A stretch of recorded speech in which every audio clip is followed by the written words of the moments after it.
I'm Ann Makovic, and this is The Minute. Markets rebounding following 3 days of stock market whiplash.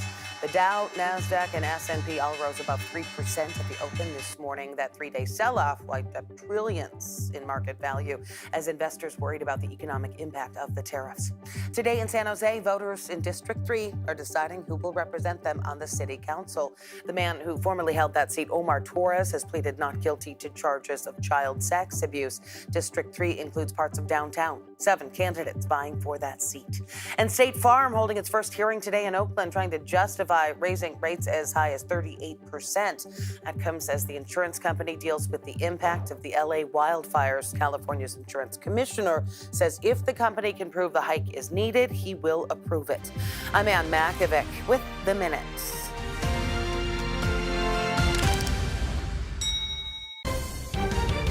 You're streaming CBS News Bay Area. They fled violence in their home country with their children, and now their time in a Bay Area shelter is running short. Yo lo único que pido. The only thing I ask for, that I will get the opportunity to have housing that I can pay for it. Hear this family's fight to stay off the streets. Plus, Bay Area businesses trying to keep up with the tariff turmoil. Today, we'll introduce you to a hardware store owner who's feeling the pressure. This is absolutely crazy. And we are going to hear the concerns among students at UC Berkeley as the Trump administration strips away student visas. There's more fear. There's more like, what am I going to do when my time is up here?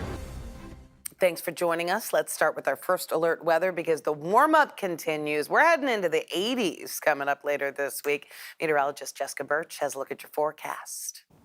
It's a warm day for us widespread throughout the Bay Area. Daytime highs today, they're topping off in the 70s widespread throughout our inland spots like Santa Rosa, Napa, all the way over into Concord and Livermore too. Now along the coast, we're getting that nice onshore breeze. Gusts today anywhere up to around 20-25 miles per hour at max. So areas like San Francisco and Half Moon Bay, we're going to be sitting a little bit cooler, mostly sitting in the 60s all the way down into Redwood City too. So pretty much the whole peninsula. We warm up the more south we go along 101 into the Santa Clara Valley. Low 70s in store for us today. We're going to warm up even more by tomorrow. Let's take Livermore, for example, sitting in the 80s as early as tomorrow as high pressure moves in from offshore. I'll show you that in a second. We're going to kind of go back and forth like a roller coaster throughout the next couple days. A similar trend for some of our inland spots like the Santa Clara Valley. San Jose tomorrow topping off at 78 degrees. That's about 10 degrees above where we should be for this time of year. Now, the reason why that's even happening is because high pressure is moving its way in from the south. This is going to keep us nice and dry and warm for this time of year. All the storm tracks stay to the north of us, so drier than normal conditions are expected as we head into the next 6 to 10 days. Let me drop that real fast and show you what we can expect as we head into the next 7 days alone. I mean, all throughout the Bay. This includes areas like Daly City, San Francisco, across the Bay Bridge into Oakland and Berkeley. We'll see plenty of sunshine, not a drop of rain in sight. We'll cool down a little bit by Friday with cloudy skies, and then we're right back to the 70s heading into this weekend by Sunday. Now you make your way over into our inland spots. Now we're talking about the East Bay, the Santa Clara Valley. That's where we're going to see 80s as early as tomorrow. Heading into our Thursday forecast, cooling off just a little bit more. We'll see 70s kind of holding on tight to us throughout all of our inland areas heading into this weekend and heading into early next week too. So like I said, not a drop of rain in sight, just a lot of warm spring, almost summer-like weather. We'll keep you updated on that here in the Weather Center. A San Francisco policy is under some new scrutiny for evicting families from city shelters after 90 days. The policy is designed to try to get families out of temporary shelters and into more permanent housing solutions. But advocates worry that these evictions will only put more families out on the streets. Lauren Tom spoke with 2 parents facing eviction who say that finding new housing isn't so simple. Jose and Maria walk the marbled corridors of San Francisco City Hall, hoping their voices may open a door.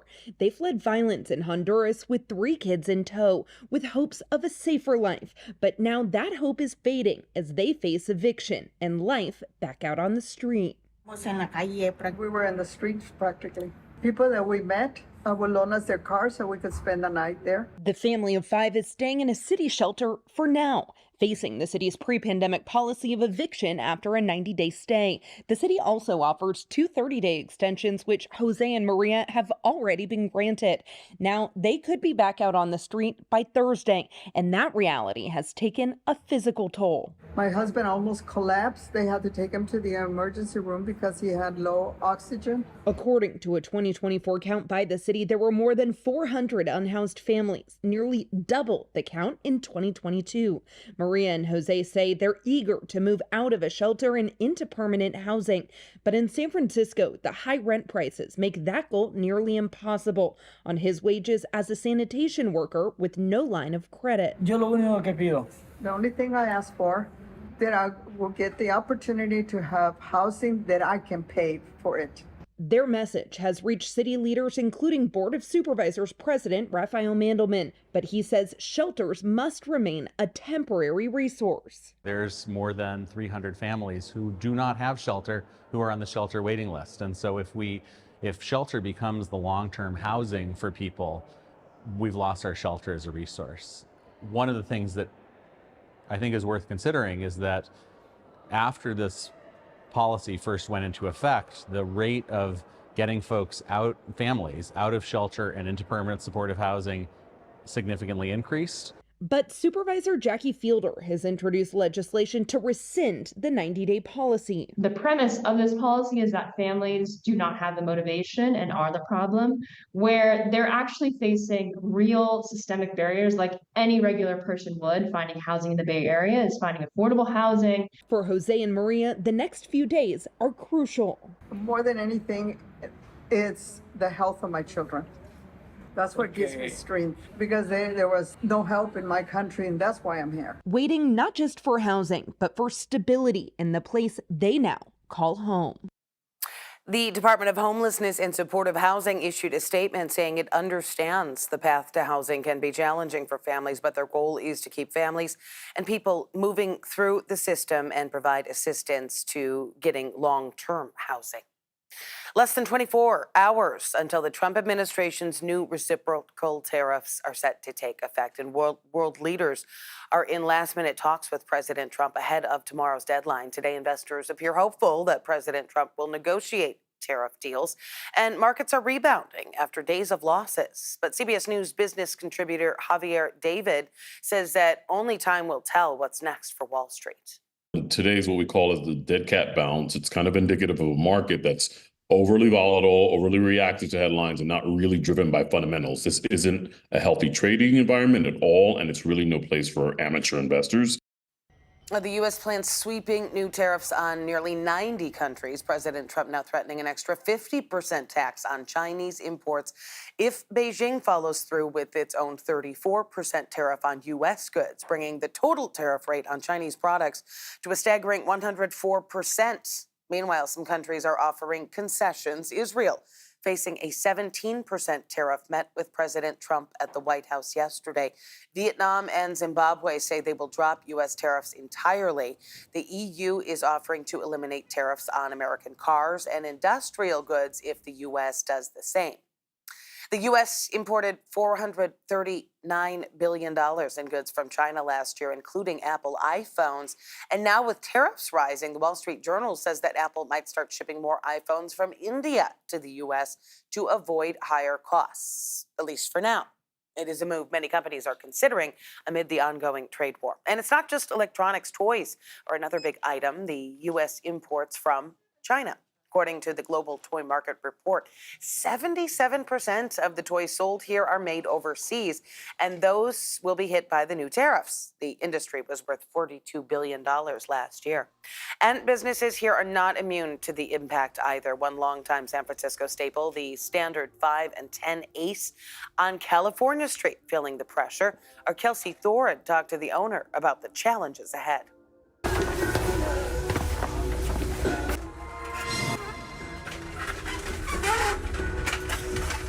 Jeff Leopold's family has owned this hardware store in San Francisco for generations, and he says he's never seen anything quite like what they are seeing now with the Trump administration's new tariffs. This is absolutely crazy.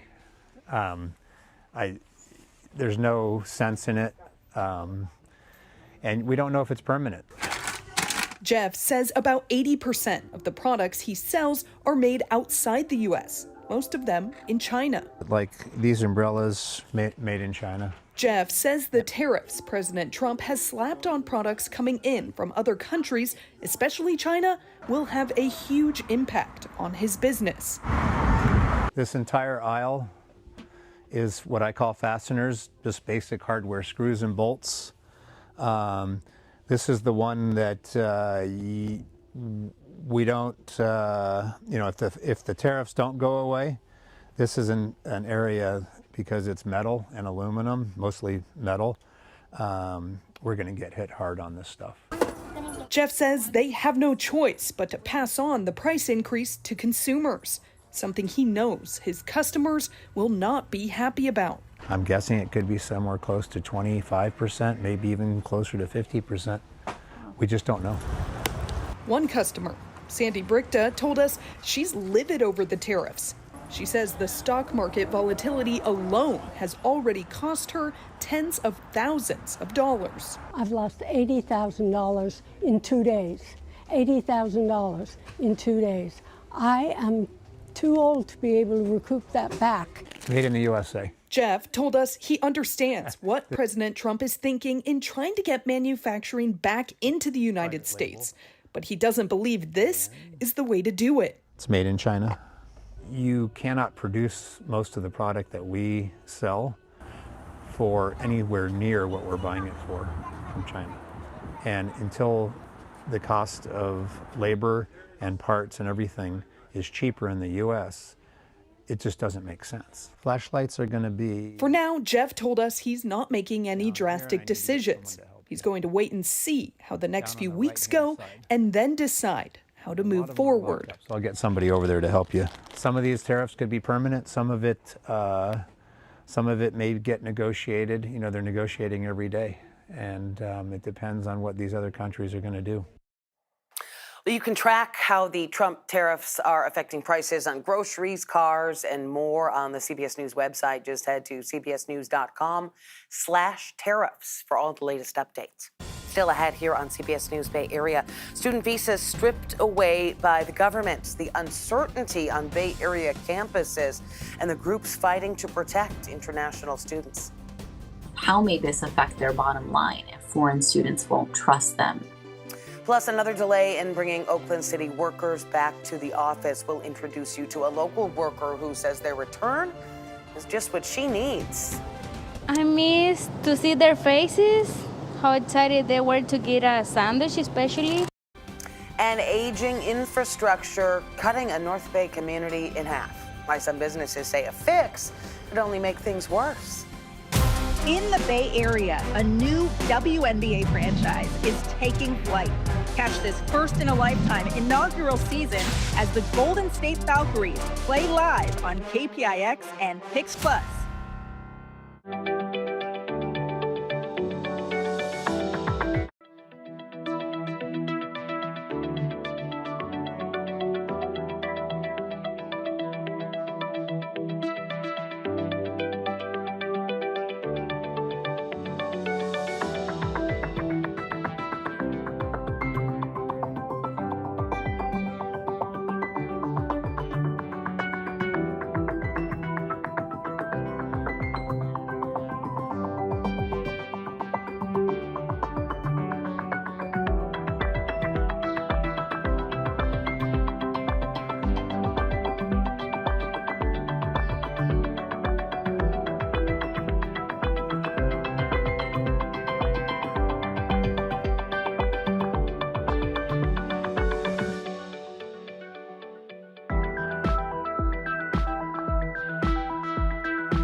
Warm weather is on the way for us, widespread throughout the Bay Area. Today, tomorrow, we're talking about 70s jumping into the 80s right around the corner as we head into our Wednesday forecast. We hold on tight to all that sunshine heading into Thursday, where at that point we're kind of flirting with upper 70s, anywhere from wine country all the way off into the East Bay and the Santa Clara Valley.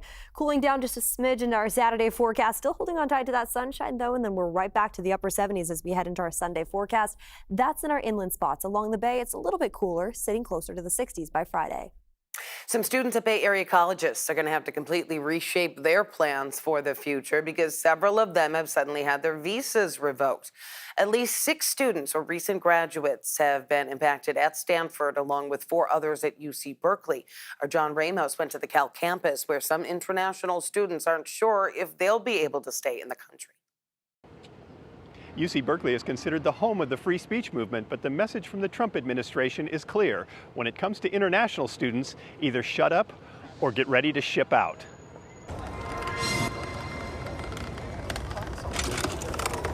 Everyone knows about the visas being revoked, but it's not easy to find a student who's willing to talk about it. Eli Wilson and Kayan Asgarzadeh described the mood on campus. Definitely anxious.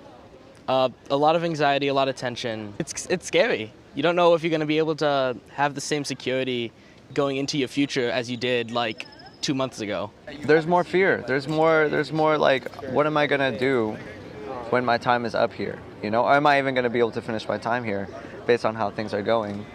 If there was any doubt that the actions were meant to target students who participated in last year's pro-Palestinian protests, Secretary of State Marco Rubio made it pretty clear. We have a right to deny your visa. I think it would make sense to deny your visa. We're going to err on the side of caution. We are not going to be importing activists into the United States. They're here to study. They're here to go to class. They're not here to lead activist movements that are disruptive and undermine our universities. I think it's lunacy to continue to allow. Point the camera around. Like we don't see that here. We don't see that here. Kayan says while there may be occasional demonstrations, on most days the campus is calm and the desire for heated protest has died out over the years. Now universities, especially Berkeley, face a tough dilemma. They're known as bastions of free speech and prosper from allowing foreign students in, but they also receive hundreds of millions of dollars in federal research funding. Zara Bilu heads up the Council on American Islamic Relations. Universities have important decisions to make right now. One, about who they are and want to be in this unprecedented crisis that is facing our country and its students. And 2, if that's not motivating enough, how may this affect their bottom line if foreign students won't trust them? At UC's, international students receive no financial aid and pay, on average, about $30,000 a year more than residents. That may seem like a reason for Cal to fear scaring off international students. But Patricia Henley, who offers admissions advice to more than 1 million foreign students, says it's unlikely that will have much of an impact on the UC system. If there's a chilling effect where a full third of the international students wouldn't apply to the UCs wouldn't notice it. Because there's such a demand. The demand is not high, it's ferocious. It's not something that anyone would have imagined just 3 months ago, students on a college campus being afraid to speak their minds. But if they happen to hold a student visa, Henley warns that they will have no more status than a tourist on the street. If you're entering the country on a lawful visa, you're all held to the same standard. But yes, I would be certainly for the next, 3 years and 9 months, be very careful. College is traditionally a place where young people learn to question their beliefs. That's still true, but now the questions are very different. In addition to the schools in the Bay Area, UCLA confirmed that 12 of its students have had their visas revoked. No official reason has been given by the State Department for the actions taken against the students. The Tesla supercharger station in Sunnyvale is a crime scene after thieves cut at least 8 cables from the stations. A line of cones blocked off this row at a Target parking lot on West McKinley yesterday. Sunnyvale police believe that thieves were targeting the copper instead of the cables. We saw Tesla workers bringing in new cables to install them. No word on any suspects. New data suggests that there has been a drastic change in traffic in San Francisco's Sunset District since the Great Highway permanently closed to cars last month. Voters approved that closure 5 months ago with the passing of Prop K. Now, according to data from the group Streetlight, requested by the San Francisco Standard, traffic on the lower Great Highway has more than doubled during peak commute times. It also found traffic spikes on Sloat and Sunset Boulevard and 19th Avenue. One neighbor says he is conflicted about the changes. I have noticed the increase in traffic on the side streets and, with people running stop signs and whatnot. But on the flip side, I do love coming to see the park come to life. But some visitors, like Marianne Bologna, says that they appreciate the ability to safely enjoy the area with their families. That's why we brought them here, because there's no cars and we feel like it's safe. I mean, I feel for the residents here. I mean, I don't think I'd like a lot of cars going back and forth, but they do have options. But we're here to enjoy our day for spring break, huh?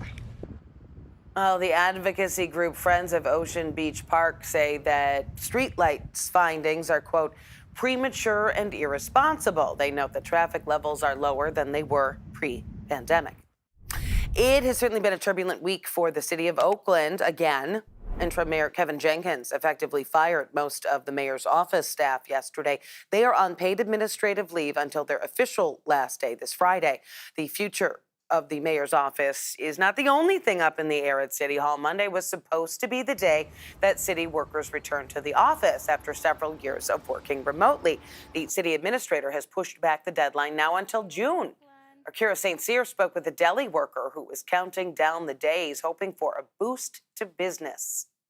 Most of Rado's customer base were people coming in during their lunch break, but that changed after the pandemic. Now employees are wondering if they'll ever see that foot traffic again. Jason? Hello, how are you? The lunch rush at Rado's in downtown Oakland is more of a trickle these days. Roast beef with extra meat and sweet cheese? Julieta Flores works the register here, and she says Rado's customer base was cut in half when people started working from home during the pandemic. She's looking forward to them coming back. I miss to see their faces, how excited they were to get a sandwich especially. But she may need to wait longer. Oakland's return to office order, which will require union city employees to come to work 4 days a week, has been delayed until June 2nd. CBS News Bay Area obtained a memo from City Administrator Justin Johnson that says the city, workers, and unions are trying to work out a deal. It's unclear why the date was pushed back. Union members told us off camera that they plan to meet with city officials to discuss a better return to office rollout, but there isn't an exact date for when that might be. Abby Royce with the Bay Area Council says the mandate may not be the silver bullet that saves downtown businesses. It's not a massive, figure when we think about how many people that would actually bring back to downtown, but at the same time, a lot of it is also sort of symbolic. Like other Bay Area cities, downtown Oakland has struggled with record high office vacancy levels. The downtown vacancy rate was nearly 30%, according to recent figures from commercial real estate company CBRE. All right. But regardless of the return to office date, customers at Rado's hope it goes smoothly. Right here. Thank you. I love it. Yeah, I hope that they got more business. I do too. I think it's good when it's like the places are crowded. It's better atmosphere for everyone. And as for Flores, this is a temporary setback. She's confident she'll see her regulars once again. And I'm excited. Hopefully I can see some of the customers that are not here anymore. Hopefully now that they're back, we can see their faces now. Flores told me that Rado's reduced their hours to stay open, and she's hoping that June 2nd will finally change that. A number of city employees actually had to return to work in person back in February. That included non-union department directors, managers, and supervisors. Still ahead, there is a big name joining the owners of the Oakland Ballers. Why this Hollywood superstar wants a piece of Bay Area baseball. More excited about the fact that it's such a community forward-facing opportunity.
you might notice the Giants sporting a new look at tonight's game. The team has officially unveiled their new uniform. The Giants say the City Connect uniform pays tribute to San Francisco's rich cultural identity.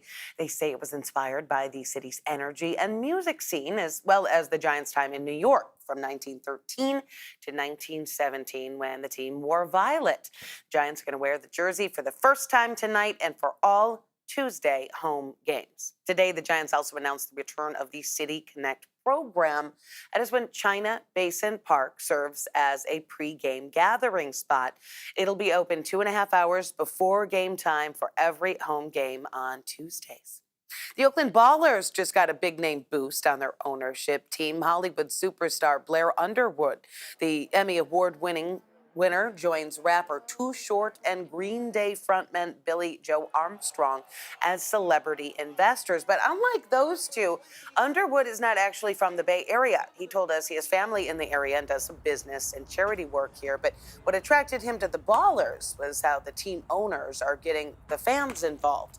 Got the chance to talk to him yesterday about buying a bit of Bay Area baseball.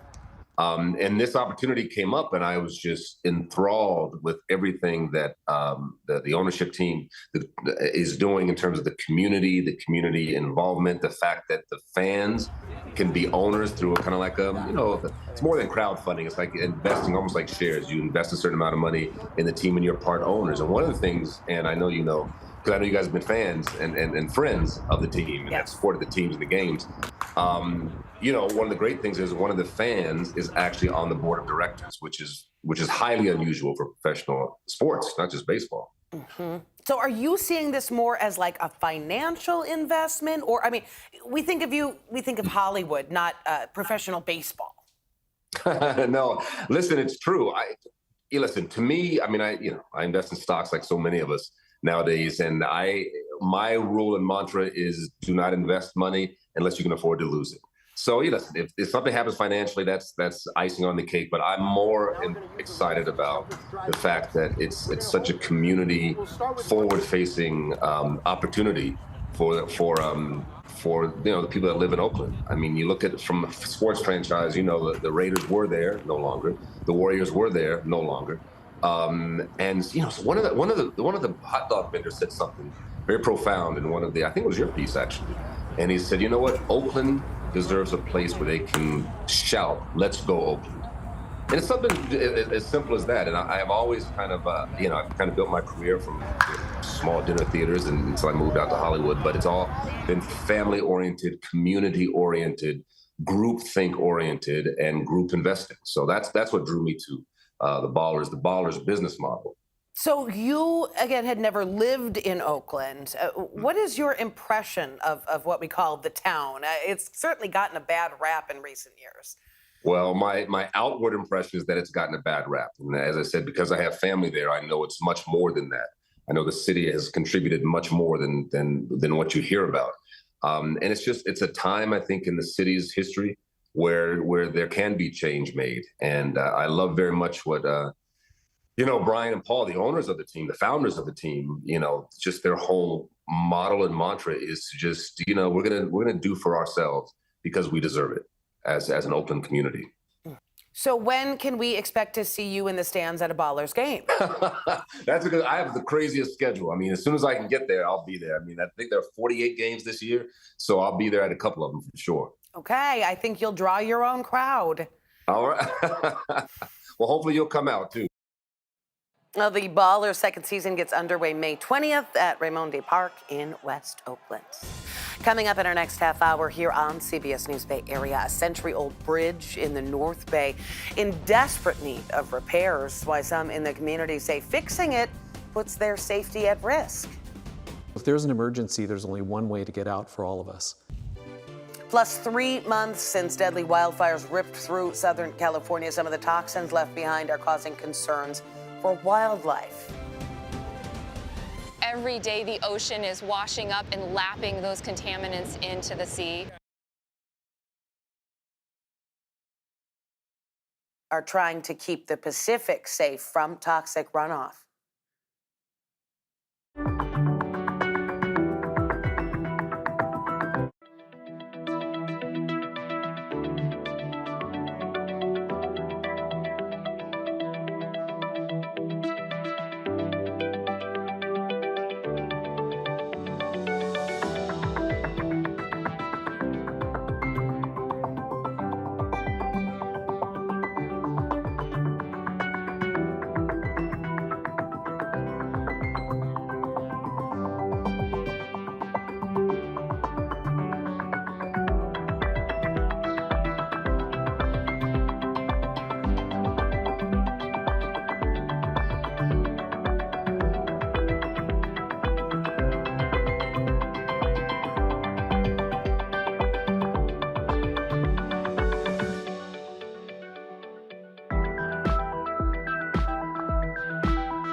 Makovic, and this is the minute. The Supreme Court has halted an order to rehire fired probationary workers. That overturns a ruling from a San Francisco judge that would have required 6 federal agencies to rehire over 16,000 workers.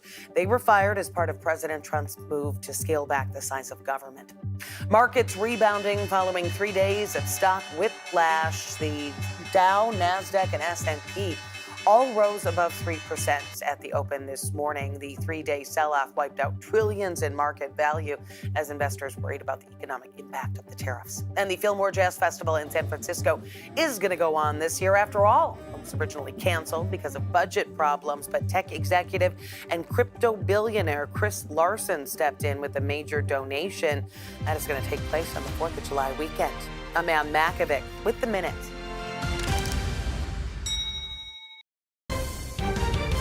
You're streaming CBS News Bay Area.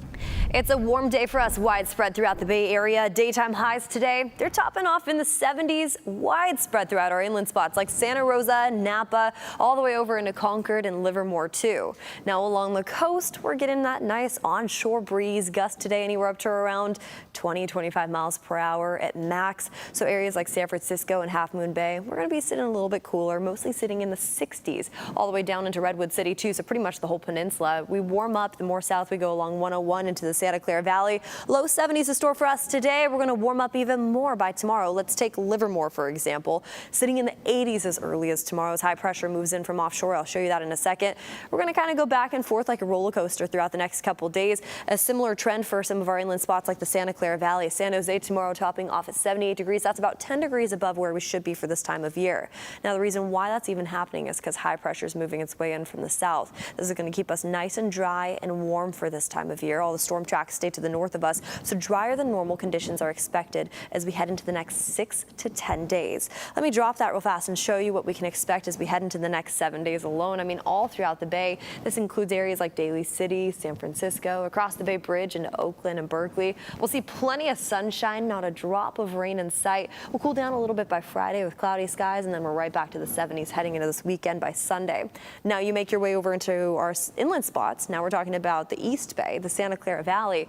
That's where we're going to see 80s as early as tomorrow. Heading into our Thursday forecast, cooling off just a little bit more. We'll see 70s kind of holding on tight to us throughout all of our inland areas heading into this weekend and heading into early next week too.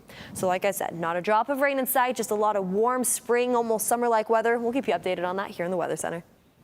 A long-awaited bridge project is underway in the North Bay. We're talking about the Wohler Bridge near Forestville. A project coupled with a nearby road closure because of a massive mudslide has created a situation that neighbors say is a safety issue. Businesses say it will impact sales and commerce. Kenny Choi explains what nearby wineries are asking the county to address.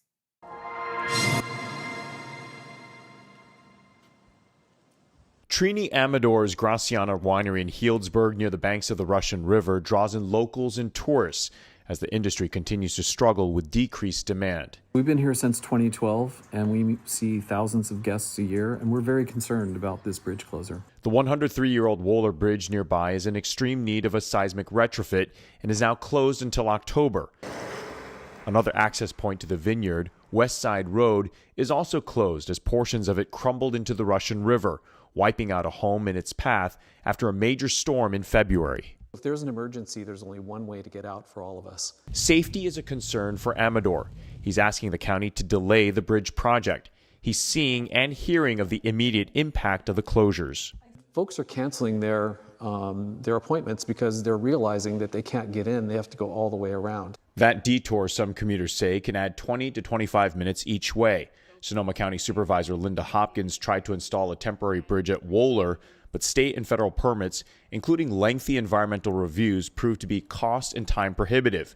A temporary bridge at West Side Road also ran into unforeseen issues.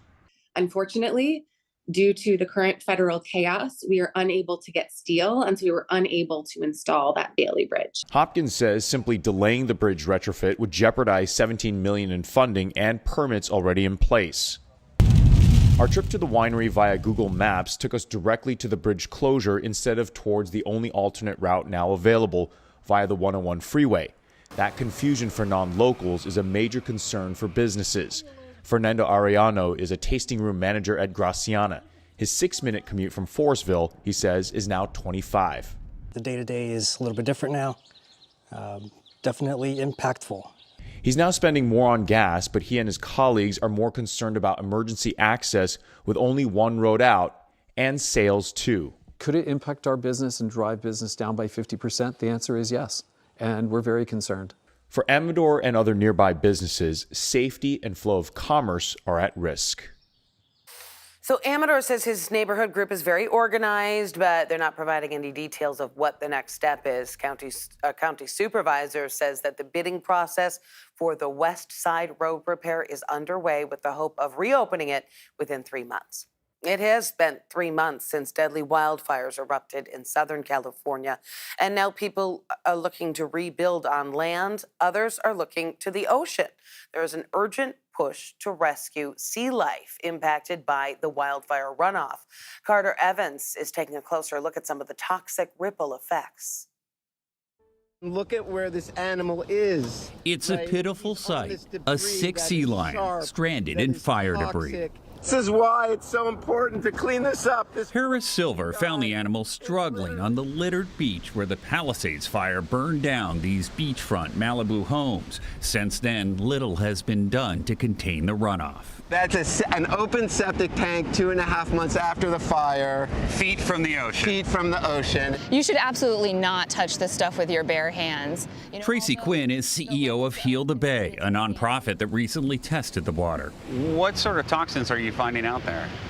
We're seeing a lot of heavy metals. That debris is still sitting there within the high tide line. So every day the ocean is washing up and lapping those contaminants into the sea. At the same time, there's a dramatic rise in the number of sick animals washing up on the shores of Southern California. There's a sick animal over on the other side.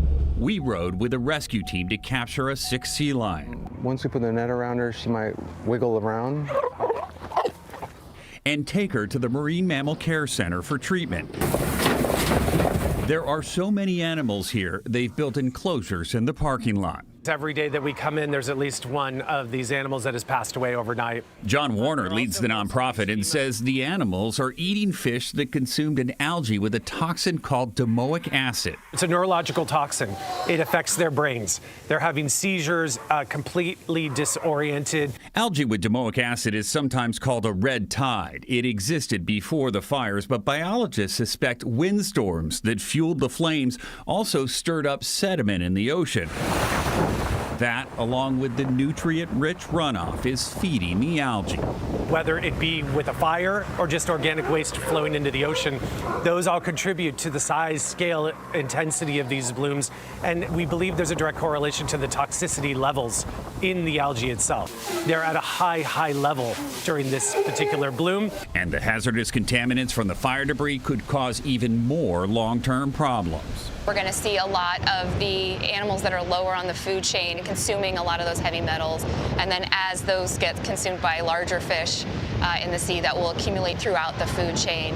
Something that could eventually impact people eating locally caught seafood. Well, up next, a 14-year-old racing sensation is already breaking some state records. And instead of selling ad space on his car, he's giving it away. The inspirational message behind his show of generosity. You give to get, and so we try to instill that in him as parents. In the Bay Area, a new WNBA franchise is taking flight. Catch this first-in-a-lifetime inaugural season as the Golden State Valkyries play live on KPIX and Pix Plus.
Warm weather is on the way for us, widespread throughout the Bay Area. Today, tomorrow, we're talking about 70s jumping into the 80s right around the corner as we head into our Wednesday forecast.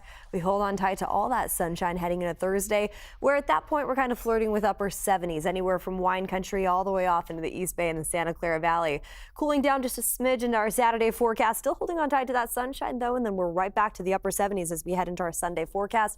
That's in our inland spots. Along the bay, it's a little bit cooler, sitting closer to the 60s by Friday. Well, the madness has officially come to an end. The Gators are the men's college basketball champions. In a thrilling game last night in San Antonio, Florida pulled off a 65-63 win over Houston. Gators pulling off a big second half comeback, overcoming a 12-point deficit. And this gives Florida its third championship, but its first since 2007. Gators coach Todd Golden, you might know him. He once played and coached at St. Mary's and USF. Let's get a look at the final results of our CBS News Bay Area Bracket Challenge. And this makes a lot of sense. Our top sports guy, Vern Glenn, took the top spot this year. Second place, Dan Dibley. And in third, our chief meteorologist, Paul Hagen. Way to go, guys. The Golden State Valkyries set to make their debut at Chase Center next month. Pre-sale for single game tickets for the new WNBA team start today. Tickets available for the general public on Wednesday at 5 p.m. You can get them on Valkyries.com. The first preseason game is May 6th, with the season starting on the 16th. And we want to remind you that CBS News Bay Area is the official home of the Valkyries' inaugural season. More than 30 games are going to air on KPIX and Pix Plus. But 14 years old, this racing prodigy doesn't even have a driver's license, but that is not stopping him from getting behind the wheel and racing toward a cause to help kids on the spectrum. Itai Had has his story. Goes from 0 to 60 in the blink of an eye. He doesn't flinch, he doesn't hesitate, and he doesn't have a license. Is your 16th birthday going to be boring because of this? That's a good question. Probably. Meet Cameron Caraway, 14 years old, and still old enough to leave grown-ups in his rearview mirror. While his friends are still riding shotgun, Cameron's busy test driving his future on a track in Stockton. What's the fastest you've ever gone? Fastest I ever gone was 115 miles an hour, but I know I can go even faster. It's yours. He was 6 when he started and never took his foot off the gas, racing in over 200 competitions and becoming California's first black state champ. All before he could even drive to the DMV. A little bit lower. His coach, Eric Nascimento, says when it comes to talent, Cameron has what it takes to make it all the way to the top, if he can find the funding to keep him going. You need that sponsorship, that core foundation that's going to back you for your whole career. Which is why what Cameron did next was so unusual. Instead of selling that prime real estate on his hood to the highest bidder, he gave it away. He's an incredible role model. Ms. Barich is the co-founder of Joshua's Gift, a nonprofit named after her son that supports families living with autism. She says even though Cameron isn't on the spectrum, he's already inspiring neurodivergent children to believe in themselves. We have other kids now coming behind. I want to be a race car driver. Cameron's parents, Ray and April, say watching him race can be nerve-wracking. But the track has taught him something far more important than speed. You give to get, and so we try to instill that in him as parents. Cameron Caraway may not be a seasoned driver yet, but that logo on his hood proves he's already on the right track. If you'd like to learn more about Joshua's Gift, you can find more on our website, kpix.com. Coming up, we're going to take you inside a company in San Francisco that says it has broken new ground in creating pork grown in a lab. Started with a small sample that we took from a live pig. As the sample grew, we now were able to make real pork just without having to slaughter the animal.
a lot of people have opinions on this, but we're talking about lab-grown meat. We've already reported on how restaurants, both here in Washington, D.C., are serving chicken at a pair of Bay Area labs are growing from chicken cells. No slaughtered chicken involved. Now it's cell-cultivated pork that has the okay from the FDA. Our Suji Nam went inside a San Francisco lab where their pork products could soon hit store shelves.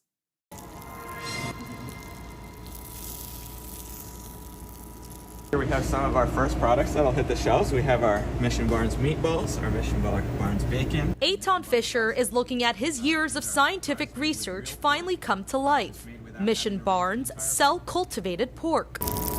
He and his team developed a pork product without the conventional agricultural practices. All the pork you're seeing here is from one pig. Started with a small sample that we took from a live pig, and we took that sample and fed it plant-based nutrients.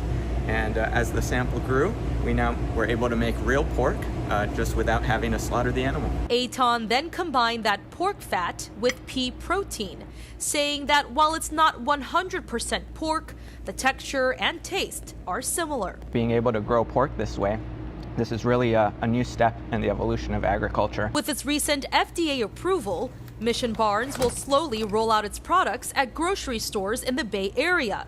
Eitan says with influenzas like swine flu and bird flu transmitting to pigs, his methodology is sustainable. But Dr. Ricardo San Martin, the director of Alt Meat Lab at UC Berkeley, says he's seeing a significant decline in trends for alternative meat on the market. The economics are terribly bad. So even considering, technological changes and being optimistic, is just non-scalable. The problem is this one. He adds that the conversation in his class is finding innovative ways to make the source of our foods more sustainable, rather than finding yet another way to replicate meat. But to be perceived, it's not 1%. I mean, it has to be around the percentage that is in the real food, which is about 20. A burger may have 20% fat. So I mean, the most delicious burgers are the ones that have more fat.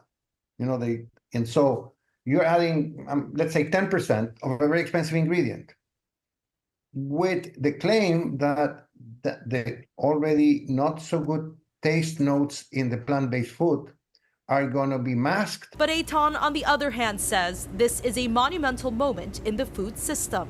Go to the supermarket and buy real pork, but made without a pig. And despite the competition with 100% meat products on the shelves, he says he hopes to make a sustainable impact in the evolving world of food. So Mission Barnes has not announced prices for their products yet, but they say they do hope to be competitive with the conventional pricing of actual pork products. The lineup for the Stern Grove Festival has just been released, and this year the concert series promises to turn up the sunshine with Diana Ross.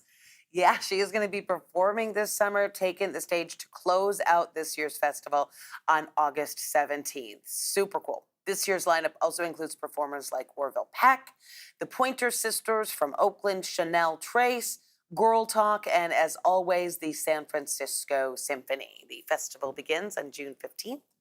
Thanks for streaming CBS News Bay Area. I'm Ann Makovic. We're going to be right back with your first alert forecast and another look at your top stories.